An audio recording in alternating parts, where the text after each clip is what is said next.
Hi, welcome to the show. Remember when people used to talk about secret family recipes? Well, it may be time to start keeping those special concoctions under wraps. Recipe theft is real, it's rampant, and it's almost always perfectly legal. I'll talk to Andrew Zimmern about that. But first, yesterday the defense began its case in the trial of Kim Potter, the former Brooklyn Center, Minnesota police officer charged with manslaughter for the shooting death of Daunte Wright.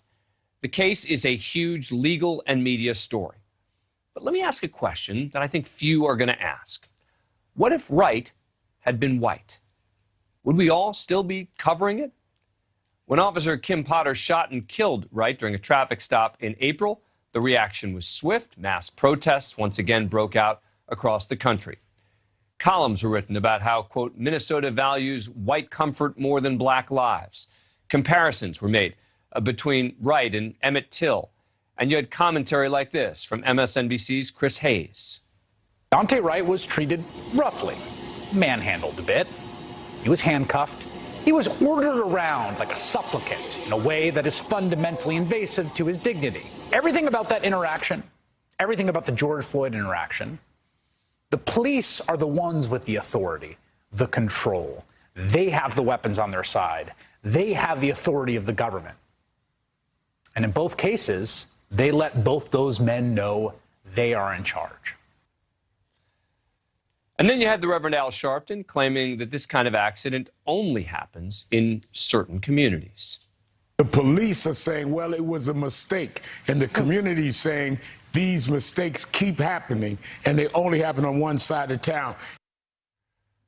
Well, if Daunte Wright was a white man, would there have been any major media coverage? Well, we might know the answer to that. Back in 2019, police officer in New Hope, Pennsylvania, shot a Brian Reiling in the stomach while he was in police custody. The officer wasn't charged for the accidental shooting, which prosecutors said was neither criminal nor justified, but was excused.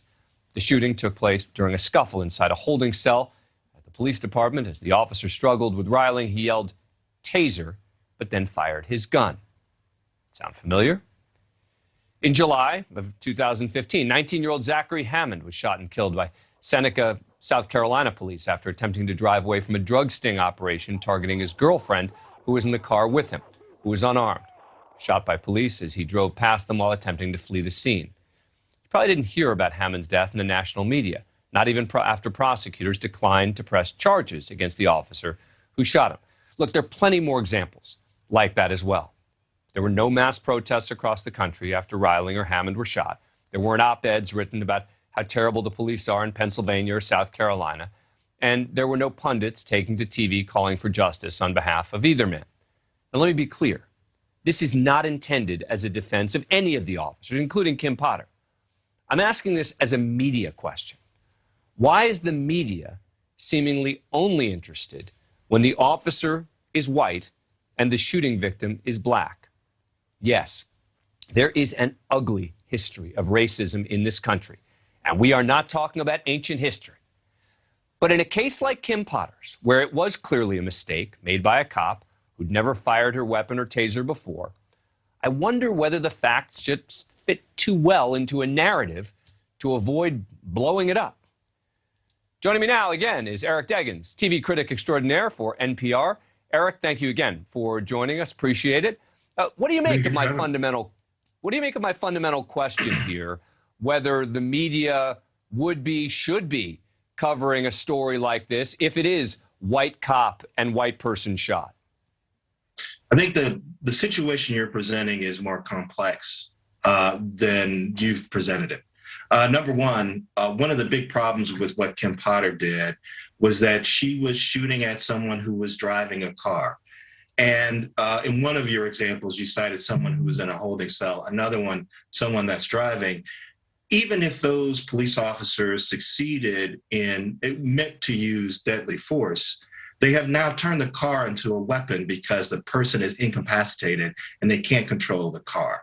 So one of the things that folks who are concerned about police overreach have been saying is that police officers should not be shooting at people who are driving cars, regardless of their race.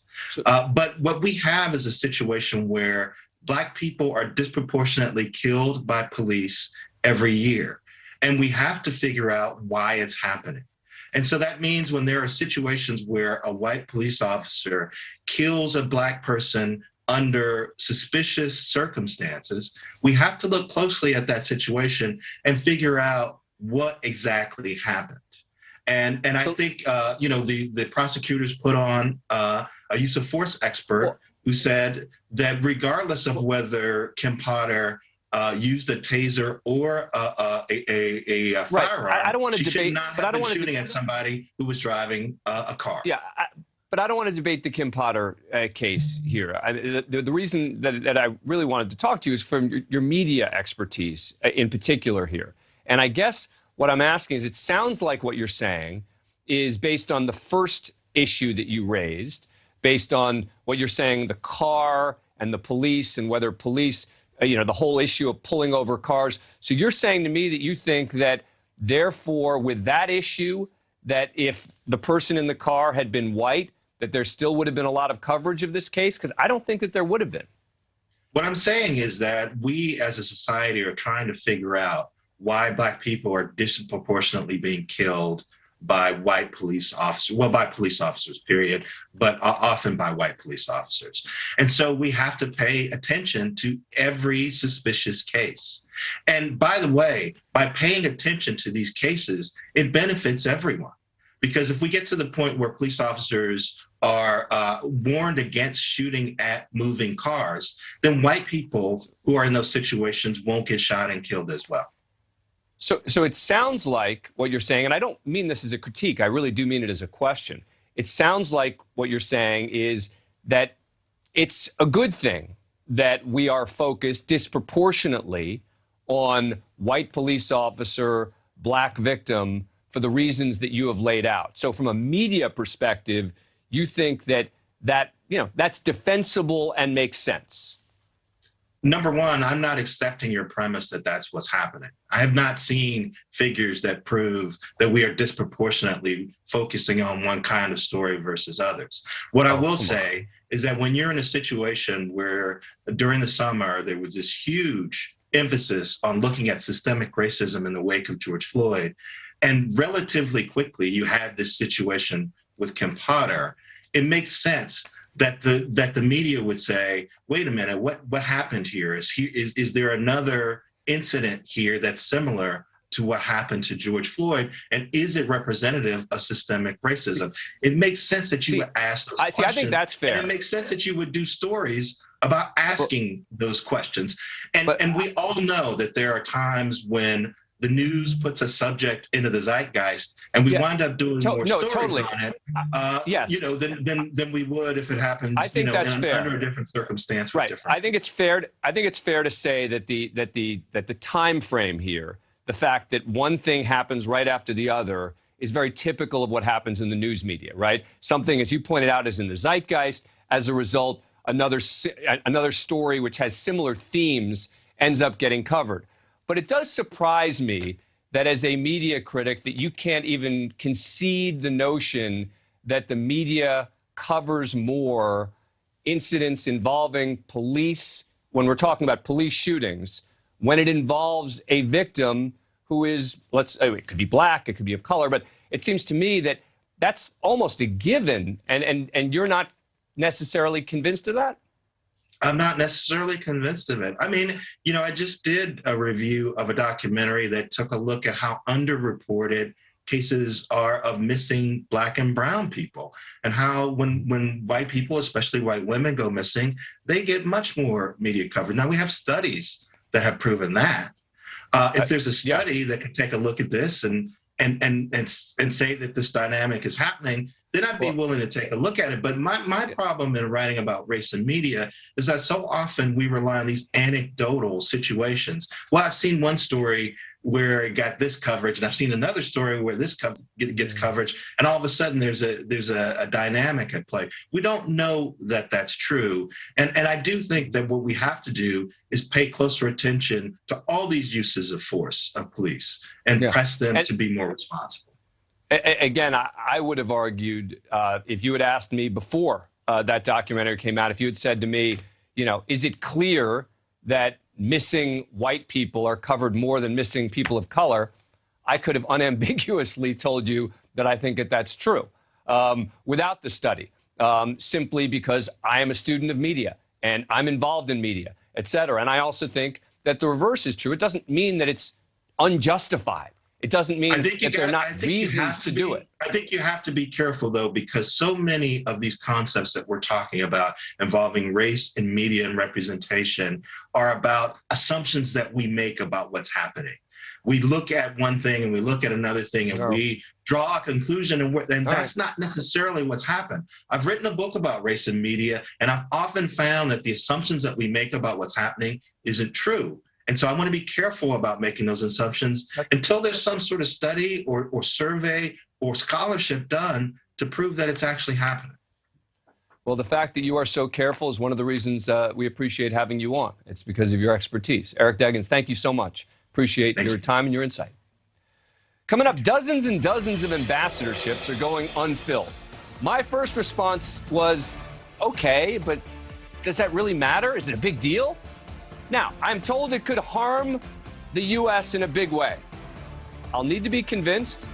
My next guest is going to try and do that.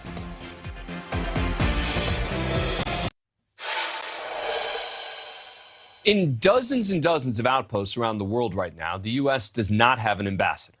Despite President Joe Biden being nearly a full year into his term, only 13 ambassadors have been confirmed by the full Senate, with about 72 pending nominees waiting. Now, when I heard about this story, I'll admit, I thought, okay, does it matter? There are plenty of people who can tackle the diplomatic back and forth without a formal ambassador in place, but maybe I'm wrong. I mean, after what I've been reading about this, I may be wrong, which is why I'm going to talk to someone who knows far more about this than me in a minute. Look, the lack of an ambassador to China, for instance, clearly significant. Chinese are apparently worried that whoever is there doesn't speak for President Biden. This at a time with fraught relations between the two nations, and what happens there really, really matters. But some have suggested that having had former Republican Senator Jeff Flake in place as the ambassador to Turkey a few months earlier during the Afghanistan withdrawal could have led to more help from the Turks in securing the Kabul airport. He was just confirmed in October, but I'm not sure that that would have changed much. The big example often cited is France. Back in September, an American deal to send nuclear-powered submarines to Australia outraged the French, who lost out on a $66 billion contract to sell their subs to Australia as a result of the U.S. swooping in at the last minute. With no ambassador in Paris to smooth things over, France's President Emmanuel Macron publicly raged at the U.S., pulled his ambassador from Washington. Biden and Macron later buried the hatchet in a meeting at the G20 summit. The damage was done, a public spat that maybe could have been avoided. But there are American diplomats who work at the French embassy, and I would think it's the sort of thing where you would need the president involved anyway to resolve it. Right now, Republican Senators Ted Cruz and Josh Hawley have blocked many of Biden's nominees from reaching a Senate vote. Under the Senate's rules, any senator can hold up a vote on a nominee, making the process far more time-consuming.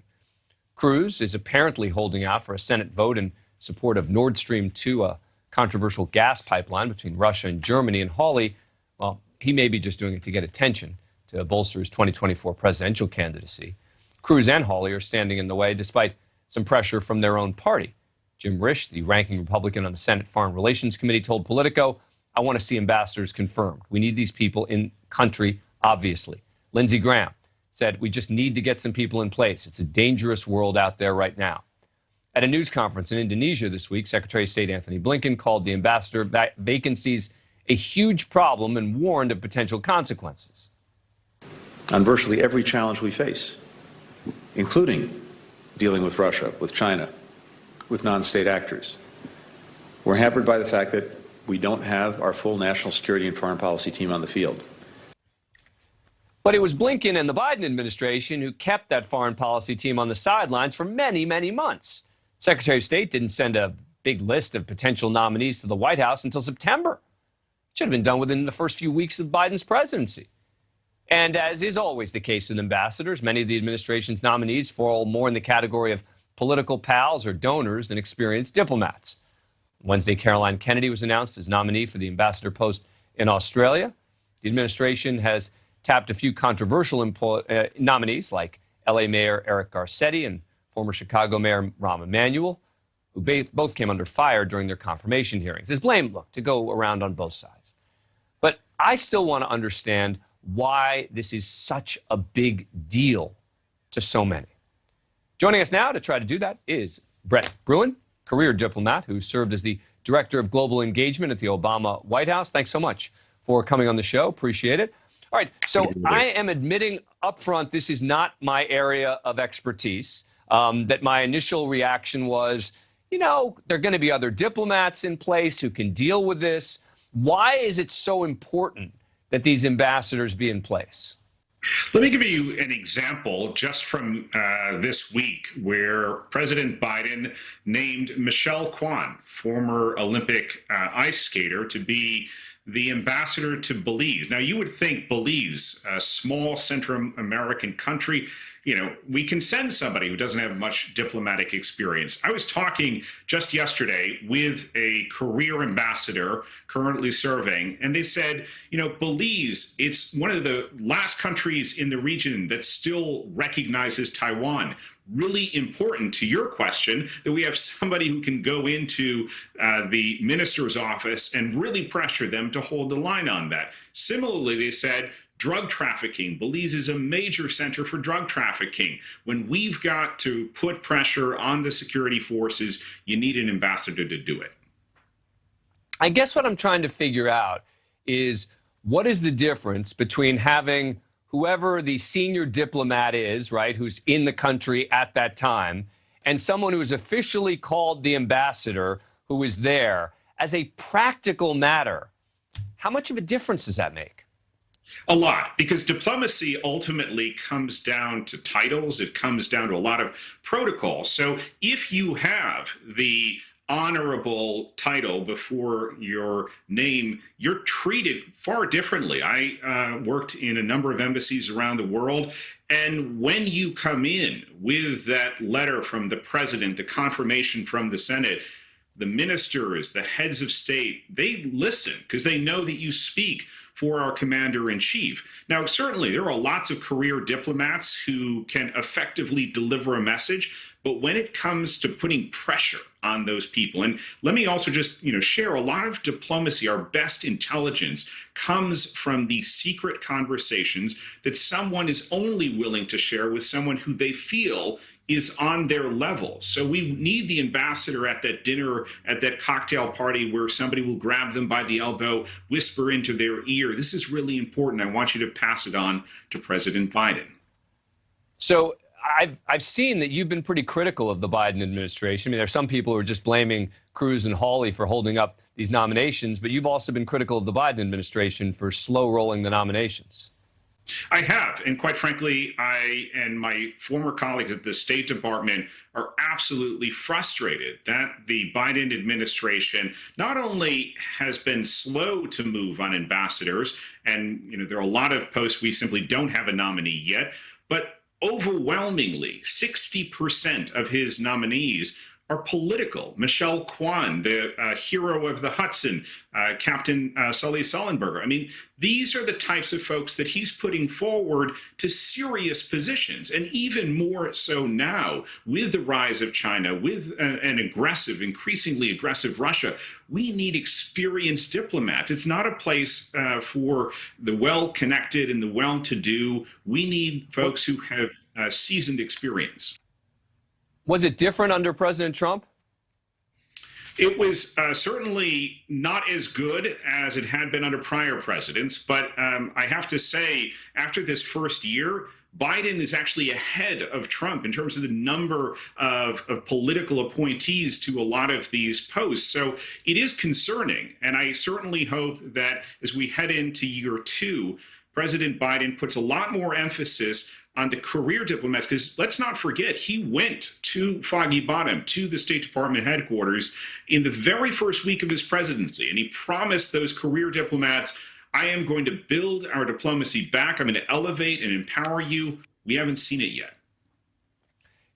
I always am reminded how out of the inside D.C. circle I am when people mention Foggy Bottom, and every time I smile. It just shows you that For me, it's still like, oh, haha. Anyway, Brett Bruen, thank you so much for joining us. Appreciate it. You bet. Coming up, a late-night comedian obsessed with Joe Manchin. Yes, NBC's Seth Meyers can't seem to stop attacking the West Virginia moderate. Coming up.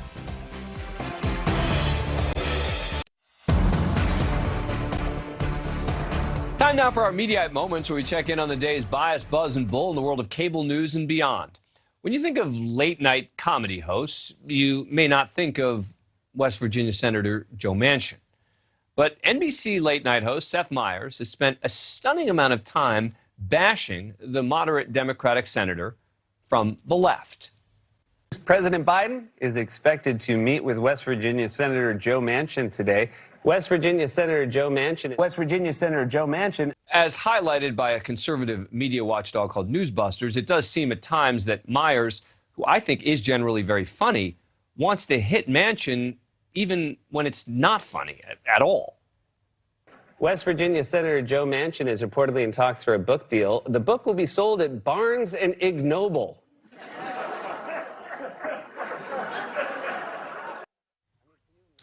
It's clear that the late-night hosts in general have become overtly left politically, and that appears to be working.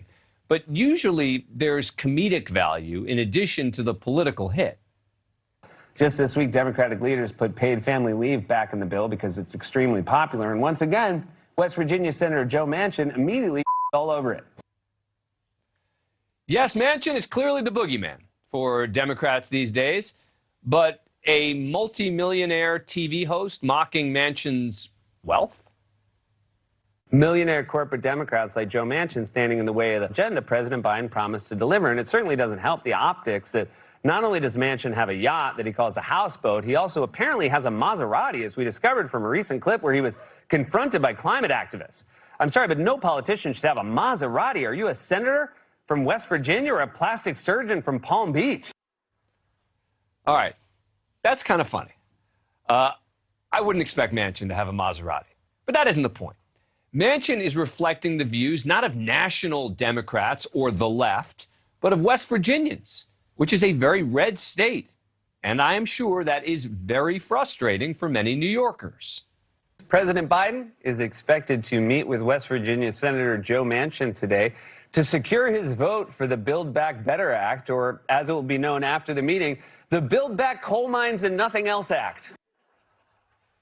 Remember when NBC's Johnny Carson used to be beloved by the whole country?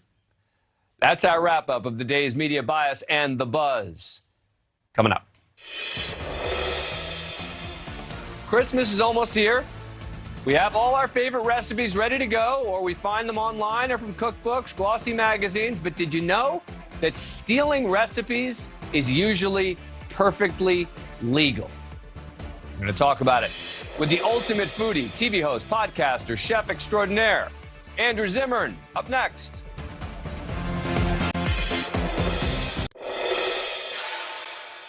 As you crack open your favorite cookbook to find that perfect holiday recipe, did you know that it may have been copied or even stolen? Yes, the Stalin recipe may have been stolen. So who owns a recipe? That's what some celebrity chefs and cookbook authors have been asking following a controversy that may have some crooked cooks finally getting their just desserts. Back in October, London-based chef Elizabeth Haig's book of Singaporean recipes, Makan, was pulled from shelves by the publisher Bloomsbury Absolute due to rights issues. Now, that was surprising. The move came after another author, Sharon Wee, published a statement on Instagram accusing Haig of copying recipes from Wee's 2012 book, Growing Up in Nanya Kitchen. The publisher's decision was surprising because it's well known that recipes, for the most part, can't be copyrighted or protected. I'll admit to you, I didn't know that, and I'm the legal guy. Earlier this year, celebrity chef Darius Cooks was hit with numerous accusations that he swiped recipes from food bloggers without crediting them. Last year, Chrissy Teigen faced similar accusations surrounding her cookbook Cravings. Both Cooks and Teigen have adamantly denied those claims.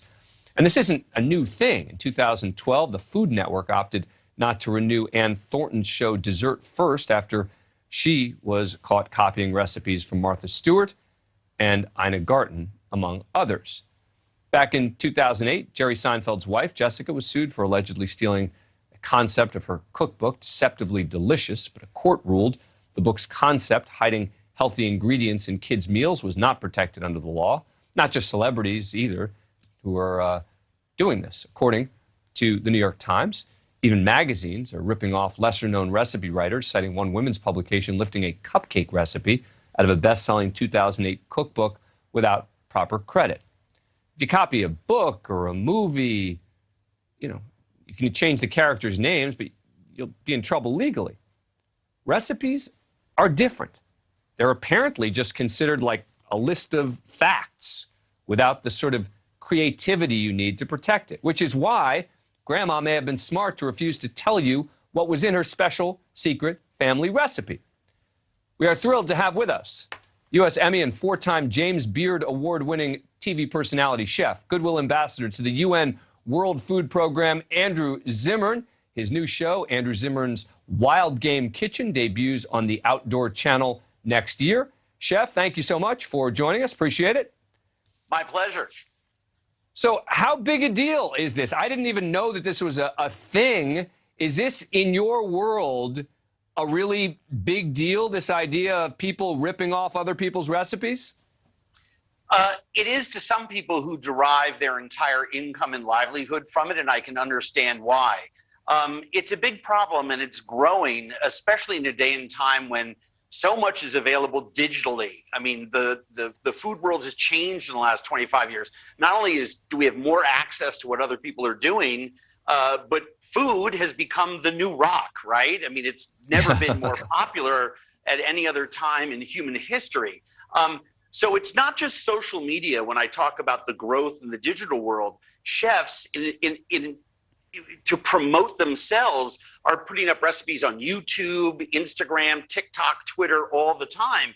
And people, by their very nature and by intent of the chef, are trying to get people to adapt those recipes and cook those recipes. The problem is there are some unscrupulous adapters that have platforms and then are using that to make their livelihood. And that's where I think it crosses the line. Is it insulting, do you think, to chefs that as a legal matter, a recipe is really just considered basically a list of ingredients and facts that can't be protected? I think for many of us, we understand that, onion soup, what are we going to do? Establish a law that says that onion soup is copyrighted, and then we have to figure out who was the first mouse to that cheese, or have some kind of land rush for it. Because of the way food has evolved over millennia, I don't think you can copyright something like onion soup or a Bloody Mary. Many see this as more of an ethical issue than a legal issue. Was Nashville hot chicken invented at Prince's in that town? I believe so. But like pastas and veal piccata and sweet and sour chicken, the world has borrowed and evolved it and adapted it. But there are a lot of ways in which I think in coming years we're going to see chefs begin to copyright different forms of recipes. Well, and what we're seeing, I think, is that in a lot of these books now, what the chefs are trying to do is do something unique for the book, right? Be it the pictures, be it the way it's written, et cetera, so they can protect the copyright of the book that they're publishing. Well, you mentioned some really great examples at the top of the segment. With the issue of Ms. Haig's book, she not only lifted recipes, wholesale lifted recipes, word for word, instructions, word for word. But where I think the publisher decided, because some publishers have balked at this, right? I think publishers need to be doing a little more fact checking themselves. But it was the introductions, the head notes, the stories and essays that accompanied the recipes were almost word for word lifted from Ms. Wee's book. And her fan base erupted and made this a very big issue.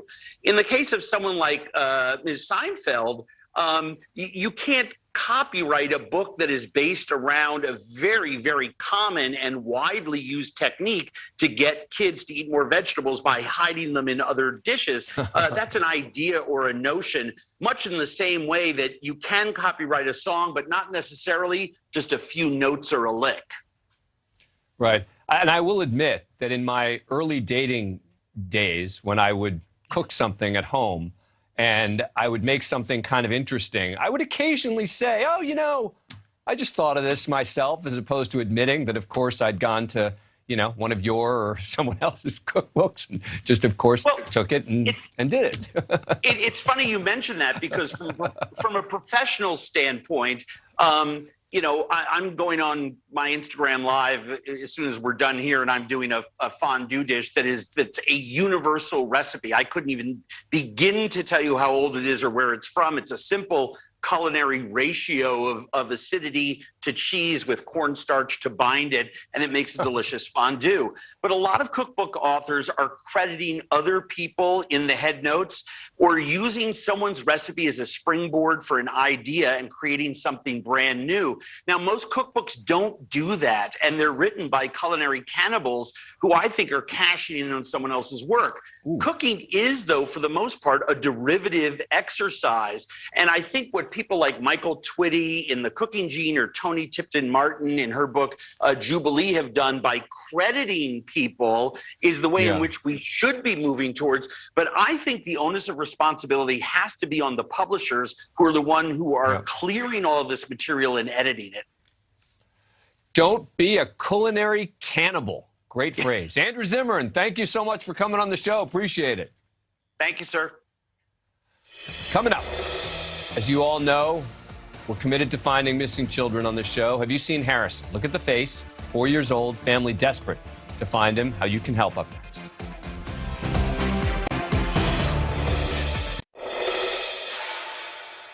Each Friday here on the show, we ask for your help to find a missing child. This week, we focus on Harrison Strong, a 4-year-old from Thompson Falls, Montana.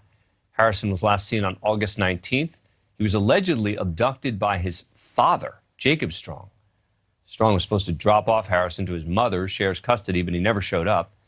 Harrison's about 3 feet tall with auburn hair and brown eyes. You see the pictures of him there. This is Harrison's father, Jacob Strong.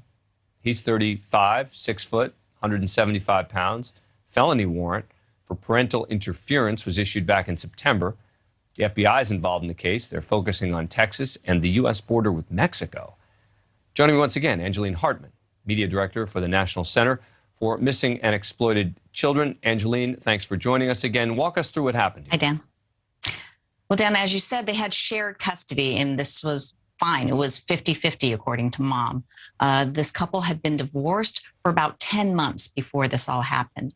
And on August 19th, mom shows up to the meet spot.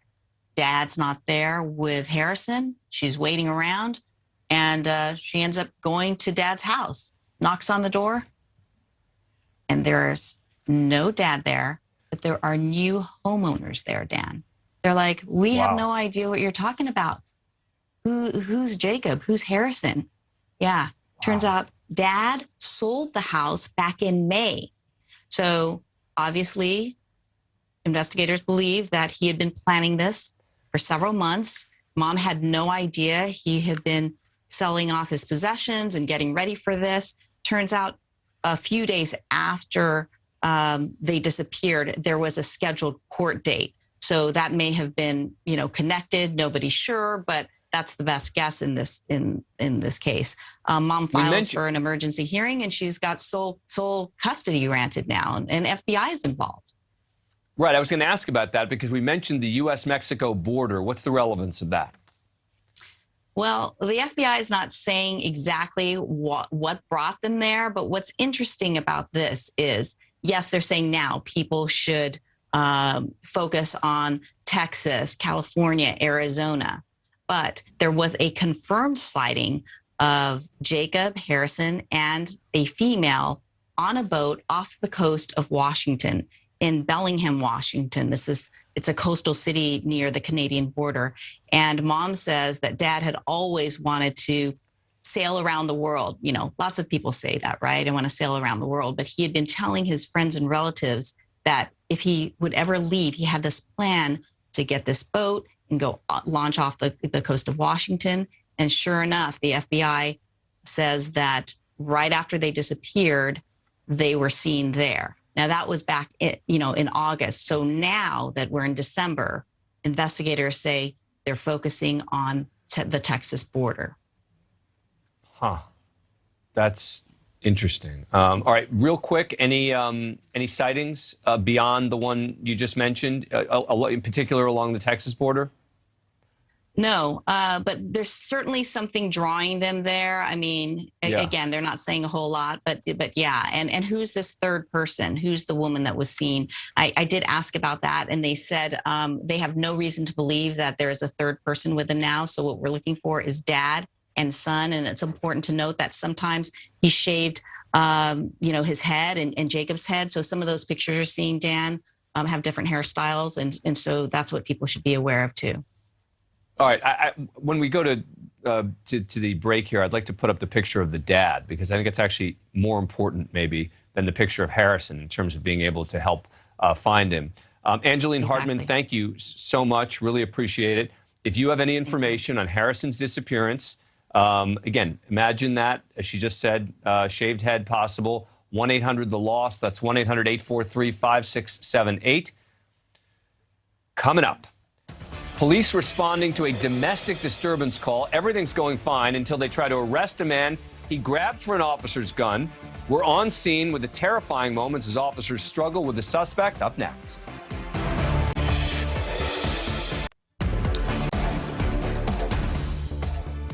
We are on scene tonight with body cam video from the Houston Police Department.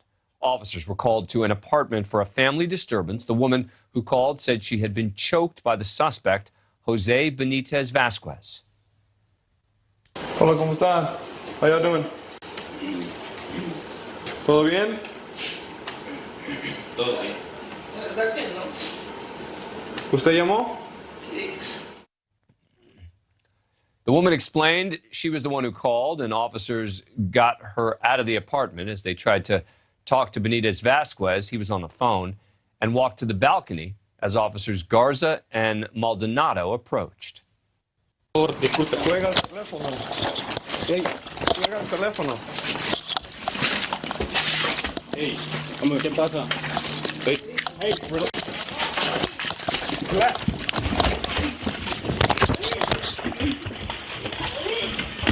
Hey, get off! Hey, he's getting my gun! Stop!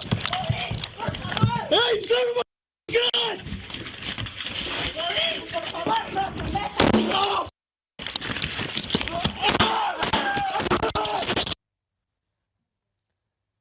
Now, it's a little confusing there, but what happened is, as officers tried to handcuff the suspect, a relative stepped in, grabbing Officer Garza's arm. That allowed Benitez Vasquez an opportunity to reach for Officer Maldonado's gun. It actually fired in the struggle. Officer Garza then shot the suspect, who died at the scene. Neither officer suffered major injuries. The man who interfered, Francis Benitez Vasquez, ran off, was arrested a short time later. He's charged with assault of an officer. Joining me again, Joe Sullivan, former Philadelphia Deputy Police Commissioner. Commissioner, thanks again for coming on the show. Appreciate it. So officers on scenes always have to be concerned about someone else interfering, correct? Absolutely. Situations can go from the routine to absolutely terrifying in a matter of milliseconds, like this one did. The officers asked everyone if they were okay. The male said they were fine, but the female indicated there was a problem. She came out. She told the officer she had been assaulted. She had been choked. She showed them marks. Immediately, Benitez Vasquez begins to walk away.